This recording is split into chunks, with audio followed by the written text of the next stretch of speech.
कोणीही विजयाची पोस्टर्स लावू नयेत, त्यापेक्षा सावंतवाडीला सुंदर ठेवू असं आवाहन नगराध्यक्ष युवराज्ञी श्रद्धाराजे भोसले यांनी केलंय।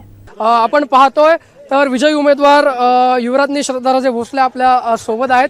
काय मॅडम तुमची पहिली प्रतिक्रिया आहे विजयी झालेला आज मला खूप आनंद होत आहे की सावंतवाडी चे लोकांनी आम्हाला खूप चांगला सपोर्ट दिला आहे आणि आम्हाला विजय करून दाखवला आहे। हे माझं पहिलं निवडणूक होतं आणि हे विजय माझा नसून पण ते सर्व सावंतवाडीकरांचे आहे ज्यांना सावंतवाडीमध्ये बदलाव पाहिजे होता।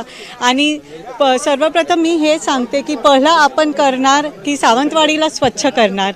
मी आपण सर्वांना ते विनंती करते की जेव्हा आपण म्हणत होते की सावंतवाडीला सुंदर करूया, तर माझी रिक्वेस्ट आहे पोस्टर्स नको घालू, कारण पोस्टर्समध्ये अजून पोल्युशन होणार। आपण सावंतवाडीला सुंदर ठेवूया आणि विकसित करूया।